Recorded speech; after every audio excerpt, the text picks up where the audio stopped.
며칠 전에 윤여정 영화배우의 아드님이 동성애자임을 이야기하는 내용이 있었어요. 동성애는 성경에서 특히 보수 기독교에서는 굉장히 논쟁 가운데 있는 하나죠.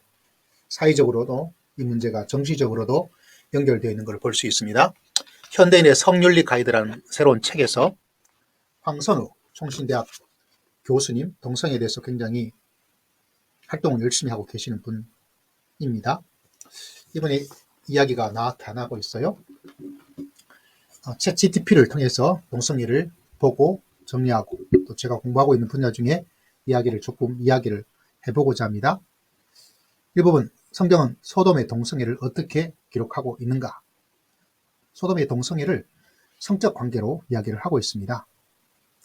소돔 이야기를 이 영상 보신 분은 아니까 특히 설명을 하지 않고 야다, 성관계 이런 쪽으로 설명하고 있어요.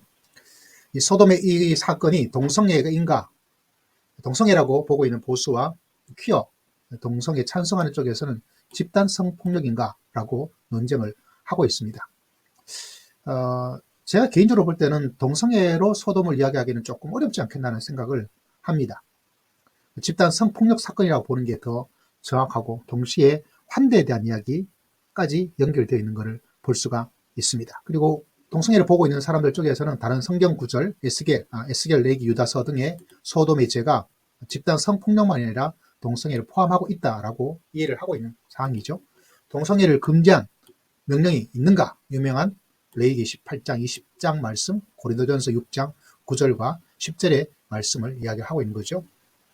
이런 것에 근거해서 동성애에 대해서 황선우 교수님은 반동성애에 열심히 활동하고 있는 이야기죠. 자, 그렇다면 동성애를 지지하고 있는, 흔히 말해서 퀴어 신학이라고, 퀴어 신학에서는 이렇게 분명한데 이걸 왜 동성애를 찬성하고 있는 것으로 해석할까? 퀴어 자체의 의미는 기존에 보고 있는 것을 좀 다르게 보려고 하는 의미를 가지고 있어요. 퀴어 신학 자체의 의미가 알아두면 좋겠죠.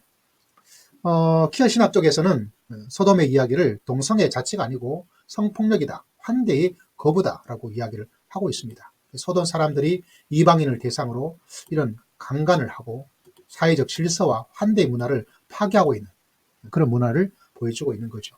소돔과 비슷한 맥락이 사사기 마지막 장 레위인 첩 사건도 있어요. 그래서 소돔의 이야기를 동성애 이야기가 아니라 집단 성폭력 사건, 환대의 거부다라고, 왜 그렇게 해석할까? 저도 어린 시절에 소돔은 동성애로 보았는데 퀴어에서는 에스겔서의 말씀에 소돔을 이야기해주고 있거든요. 소돔의 교만, 폭력성의 이기심, 가라한 자의 외면, 이 이야기를 하고 있는 모습을 보았을 때 동성애로 이렇게 이야기 연결이 잘 안 된다는 거죠. 이 전체가 실질적으로는 환대든지 사회적 어떤 부분이지 남성과 남성, 여성과 여성의 동성애로 이야기하기는 좀 어렵다라는 문맥적 이야기를 하고 있습니다. 또 유다서 7절도 다른 육체를 따랐다라고 이야기를 하고 있을 때 이 자체가 반드시 꼭 동성애만으로 한정해 나가고 있는가? 유다서 7절은 좀 짧아서 참 애매한 부분도 없지 않아 있죠. 두 번째, 레위기에 금지를 하고 있지 않느냐라고 이야기를 하고 있는데 레위기의 금지 사실은 이게 정결법이라는 게요. 흔히 말하자면 도덕법이 아니라는 겁니다. 이 정결법을 통해서 이스라엘의 공동체와 위생적 규범을 위한 것이지 이게 중요합니다. 도덕법이 아니다. 무슨 법이다? 정결법이다. 라고 논쟁을 하고 있어요. 실제로 레위기 전체의 흐름에서 바라볼 때 이 전체 레위기 전체를 구조화 보면 이 레위기가 정결법에 이방 민족과 구별하기 위한 정결법에 해당이 되어집니다. 그래서 이 정결법은 실제적으로 다른 게 아니라 문자적으로 지키지 않는 거예요. 왜? 도덕법이 아니기 때문에. 그런데 정결법이기 때문에 이방인과의 제사 속에 이방인을 제사하는 이런 성적 행동이 있거든요. 그것에 대한 것이지 지금 말하고 있는 서로에 대한 사랑으로 맺어져 있는 그런 것하고는 상관이 없다. 그리고 도덕법 아니기 때문에 문자적으로 지키지 않는다. 정결법 목록에 이게 있는데 지금 이거 지키는 사람 어디 있느냐? 혼합 섬유 지금 다 잘하고 있습니다. 해산물 금지 없어서 못 먹습니다. 생리 중에 여성과의 접촉 금지, 현대에서 이거 조심해야 될 일이지 지키지 않으면 이건 정결법으로 문자적으로 지켜지지 않는 거기 때문에 이걸 동성애 금지 조항으로 레위기를 이해하는 것은 잘못된 이해다. 동성애만 금지로 두고 나머진 지키지도 않으니 참 난감합니다. 보수 기독교 입장에서는요. 이 신약에서 말라코이와 아르세노코이타이라는 이 이야기가 나타나고 있는데, 이거는 지금의 이야기하고 있는 남성, 여성 역할을 하고 있는 동성애자들을 말하고 있는 이런 동성애 이야기가 아니고 그 당시에 남창이나 소아성애적 착취를 의미할 수 있는 이야기다. 특히 고대에서는 이런 모습을 이야기해주고 있어요. 소년애라고 이야기를 하죠. 그 당시에는 이 소년애가 일반적이었습니다. 소년애는 성인 남자가 10대 소년들을 후견 인도하고 성적으로 관계하는 것입니다. 사도 바울이 활동하고 예수님께서 계시던 그 시절에 그 소아성애에 대한 이야기지 지금 성인 간의 어떤 동성애를 이야기하고 있는 것은 아니다. 이렇게 말하고 있네요. 달리.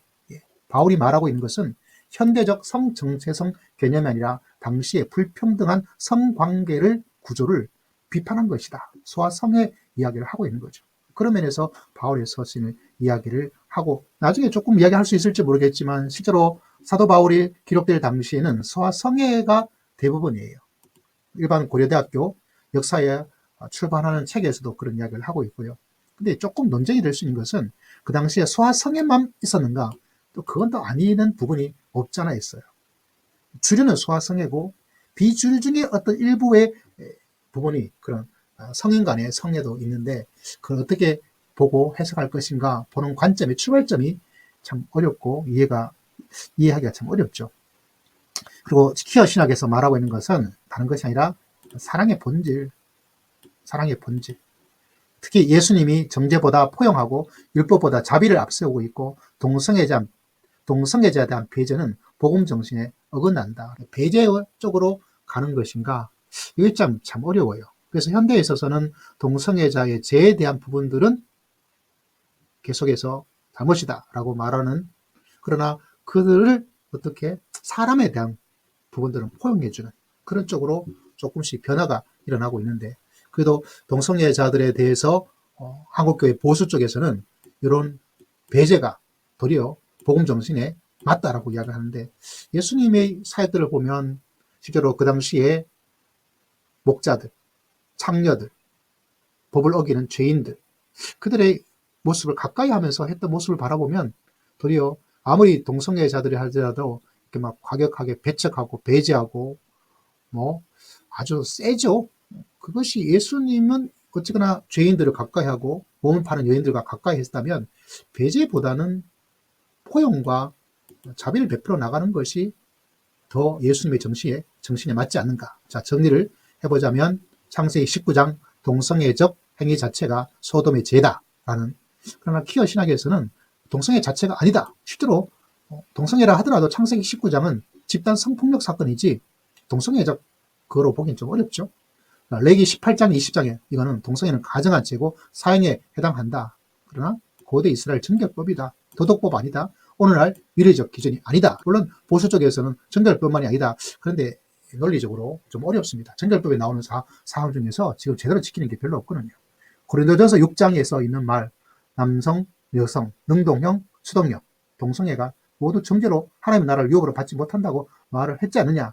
그거는 소아 성애, 그리고 그 당시에 착취 구조. 실제로 성인들이 소아 아이들을 성애를 하면서 이것들을 교육하는 어떤 그런 시스템이, 근데 그거가 문제가 되죠. 그냥 그걸 이용해가지고 소아 성애, 돈이 없고 힘없는 아이들을 성적으로 착취하는 구조를 하고 있는 게 역사적으로 등장하고 있습니다. 성경 윤리 전체를 봐라. 하나님의 말씀을 듣고 보수에서는 이렇게 강조를 하죠. 그러나 성경이 말하고 있는 바가 배제냐, 폭력적인 것이냐, 미워하는 것이냐, 도리어 사랑과 정의와 상호 존중이 자비를 베풀어 나가는 것이 더 핵심이다. 참 놀랍죠? 좀 더 이어서 바라보면 퀴어 신학에서 말하고 있는 새로운 성경 해석들, 퀴어 신학에 대해서 여러분 어떻게 알고 있습니까? 여기에 나타나고 있는 것처럼 전복, 새롭게 해석해 나가는 것이 퀴어라는 이야기를 하고 있어요. 그래서 예수님이 퀴어하다라고 이야기를 하고 있고, 저보고도 퀴어하다라는 말을 해 나갈 수 있어요. 왜냐하면 새롭게 해석해 나가려는 모든 것들을 퀴어라고. 자, 퀴어란 개념을 바라보면 여기 있는 것처럼 경계를 넘어서는 저항이다라고 이야기를 합니다. 고정된 이문법 구조로 하고 바라보고 있는 것을 새롭게 바라보자는 거죠. 성경에도 나타나고 있다. 이런 말도 있어요. 예수님 안에 퀴어가 있다.